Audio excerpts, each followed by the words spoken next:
주일 소그룹 인도자를 위한 가이드입니다. 소그룹 교환의 질문이 모두 세 가지인데요. 첫 번째는 본문 10절에서 그의 형제를 사랑하는 자는 빛 가운데 거하여 라고 말씀하잖아요.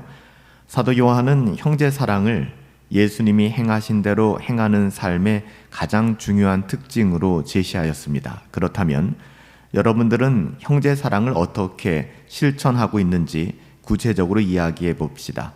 아울러 지금까지 실천하지 못했었다면 새롭게 실천할 수 있는 부분에 대하여 나누어 봅시다. 사도 요한은 요한 1서를 통하여 하나님의 자녀들은 빛 가운데 거하는 사람들이다 라고 얘기했고요.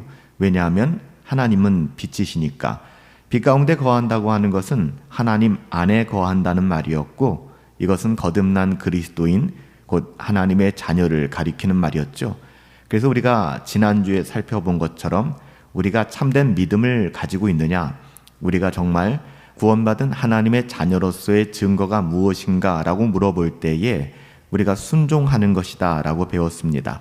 순종이 우리의 믿음을 증명한다 라고 배웠는데, 어떻게 보면 그 순종 가운데 사랑을 어떻게 순종하고 있는가, 사랑을 어떻게 실천하고 있는가 하는 것이 예수님께서 거듭난 하나님의 자녀들에 대하여 말씀하신 특징 중에 가장 중요한 부분이거든요.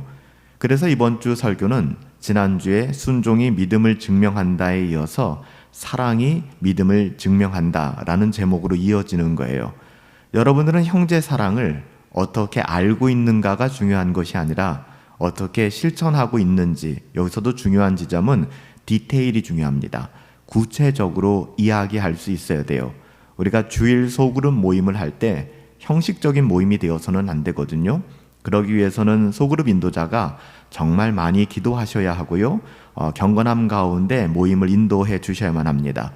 그래서 조원들이 어떻게 형제사랑을 실천하고 있는가, 순종하고 있는가에 대해서 구체적으로 이야기할 수 있도록 여러분들이 먼저 그 이야기의 장을 열어줘도 괜찮고요.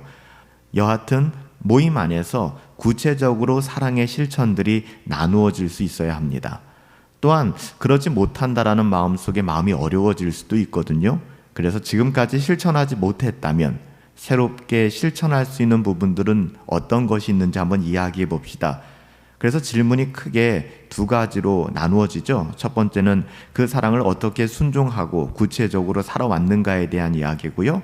그렇지 못하다라는 답이 나왔을 때에는 그냥 끝나는 것이 아니라 어떻게 이것을 실천할 수 있는가, 구체적으로 교회 공동체 안에서 또 우리 이웃과의 관계 속에서 가정 안에서 내가 어떻게 사랑을 실천할 수 있을지 아주 조그만한 것도 괜찮습니다. 구체적으로 이것을 나눌 수 있도록 여러분들이 가이드를 해주시기 바랍니다. 두 번째는 성경은 미워하는 마음에 대해 스스로를 덫에 빠뜨리는 것이다 라고 이야기하고요. 자신을 눈멀게 하는 것이다 이렇게 경고하고 있어요. 미워하는 마음은 사랑이 없는 것이고요. 어둠 속에 행할 뿐만 아니라 그 어두움이 그의 눈을 멀도록 방치하는 것이다 라고 이야기합니다.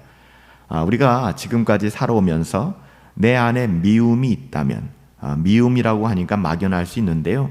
누군가를 사랑하지 못하는 마음이나 불편한 마음일 수 있겠죠. 여러분, 이것은 그 누군가의 문제가 아니라 나의 문제입니다. 그러니까 이것의 책임을 누군가에게로 돌리면 안 되고요. 이런 문제 속에서 끊임없이 내 자신을 돌아볼 수 있도록 우리가 도와주어야 해요.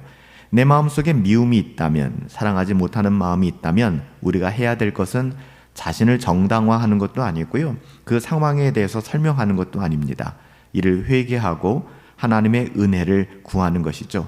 그래서 소그룹 모임 안에서 내 안에 상한 마음이 있다면, 또 미움이 있다면 첫 번째, 이것을 부끄럽게 여기고 회개하는 게 중요합니다. 자칫 잘못하면은 소그룹 모임을 통하여 누군가에 대한 미움과 원망을 정당화하고 공식화하고 자기의 어떠함을 드러내는 이렇게 변질될 수도 있어요. 그래서 조 모임을 인도할 때 정말 중요한 가이드는 내 마음속에 미움이 있다면, 사랑하지 못하는 마음이 있다면 먼저는 이것을 회개하고 하나님의 은혜를 구할 수 있도록 도와주는 것입니다. 또한 미움을 극복하고 사랑으로 회복된 경험이 있다면 공동체의 덕을 위해 서로 나누어 봅시다. 이것도 왜 공동체의 덕을 위해 나눠 봅시다 라고 얘기했냐면, 내 자신이 치유됐다고 해서 어떤 미움의 대상이나 그 사건들을 그냥 막 끄집어내서는 안 되거든요. 그러니까 나의 나눔이 서로에게 덕이 되는가, 내가 이것을 고백함으로 말미암아 공동체의 덕이 세워지는가를 우리는 끊임없이 물어보고 점검해야 돼요. 뿐만 아니라 조언들이 나눌 때에도 그냥 자기의 어떠함으로 나누는 것이 아니라 반드시 이것이 공동체의 덕을 세우는 것인가, 자신이 경험했던 미움을 극복하는 것도 또 사랑을 회복한 것도 일방적으로 나의 문제가 아니라 정말 공동체의 덕을 세우기 위한 것인가, 또 덕이 세워지는 일인가를 좀 먼저 확인하고 나눌 수 있도록 이야기를 해주면 좋을 것 같습니다. 왜냐하면 자칫 잘못하면 미워하는 마음에 대하여 그냥 일방적으로 이야기하다 보면은 모임 자체가 부정적이고 또한 미움의 대상이 되는 사람에 대하여 오해하기 쉽거든요. 그렇기 때문에 첫 번째, 미워하는 마음은 우리가 회개해야 되는 마음이지 우리를 정당화할 수 있는 근거가 되어서는 안 된다는 것이고요. 두 번째, 이런 나눔을 가질 때 반드시 공동체의 덕이 세워져야 된다는 것입니다. 세 번째 질문은, 요한은 옛 계명과 새 계명에 대해서 이야기하잖아요. 그렇다면 복음이 말하는 새 계명, 서로 사랑하라, 내가 새로운 계명을 너희에게 주노니 서로 사랑하라 했잖아요. 새 계명, 서로 사랑하라는 말씀은 옛 계명과 어떤 관계가 있는 것일까요? 오늘 설교를 통해 특별히 율법과 복음의 관점에서 이 사랑하라는 계명을 설명해 봅시다 라고 이야기했습니다. 요한일서 2장 7절부터 8절에 보면, 사랑하는 자들아, 내가 새 계명을 너희에게 쓰는 것이 아니라 너희가 처음부터 가진 옛 계명이니 이 옛 계명은 너희가 들은 바 말씀이거니와 다시 내가 너희에게 새 계명을 쓰노니 그에게와 너희에게도 참된 것이라. 이는 어둠이 지나가고 참빛이 벌써 비침이니라. 이렇게 말씀하고 있습니다. 이 말씀을 통해서도 우리가 알 수 있는 것처럼 사도 요한은 사랑을 이야기하면서 이것을 새로운 계명이다 라고 표현하고 있는데요. 하지만 더불어 이 새로운 계명은 옛 계명과 다른 것이 아니다 라는 것을 강조하고 있어요. 그러니까 여기서 믿음의 증거가 되는 사랑의 계명은 옛 계명인 율법 준수를 파기하면서까지 세워진 그런 새로운 계명이 아니라는 것입니다. 그래서 우리가 읽은 요한일서 2장 7절부터 8절 말씀처럼 내가 새 계명을 너희에게 쓰는 것이 아니다 라고 얘기하는 거예요. 너희가 처음부터 가진 그 옛 계명과 다를 것이 없다는 것이죠. 그렇다면 새 계명은 무엇이고 옛 계명은 무엇일까요? 여러분, 옛 계명인 율법은 사랑과 거리가 있습니까? 율법이 사랑하지 말라고 이야기합니까? 율법에는 사랑이 없습니까? 이거는 정말 큰 오해죠. 전혀 그렇지 않아요. 구약은 분명히 신명기 6장 5절과 레위기 19장 18절에 보면은 율법이라는 것 자체가 사랑의 계명임을 강조하고 있어요. 신명기 6장 5절 말씀, 너는 마음을 다하고 뜻을 다하고 힘을 다하여 내 하나님 여호와를 사랑하라. 레위기 19장 18절 율법이죠. 원수를 갚지 말며 동포를 원망하지 말며 내 이웃 사랑하기를 내 자신과 같이 하라. 나는 여호와니라. 여러분, 주님께서도 이 말씀들, 율법을 가지고 율법은 하나님을 사랑하고 이웃을 사랑하는 것이라고 정리해 주셨잖아요. 예수님께서 말씀하셨어요. 내 마음을 다하고 목숨을 다하고 뜻을 다하여 주 너의 하나님을 사랑하라 하셨으니 이것이 크고 첫째 되는 계명이요 둘째도 그와 같으니 내 이웃을 내 자신과 같이 사랑하라 하셨으니 이 두 계명이 온 율법과 선지자의 강령이니라. 여러분, 이러한 점에서 보면 사도 요한이 말하려고 하는 것은 새로운 계명이면서 동시에 옛 계명이라는 것, 이것이 분리되는 것이 아니라는 것을 확인할 수 있습니다. 그렇다면 왜 굳이 새로운 계명이라는 표현을 썼을까요? 사람들은 그동안 율법을 오해했기 때문에 그래요. 율법을 오해한 것은 우리들의 문제이지 율법을 주신 하나님의 문제가 아닙니다.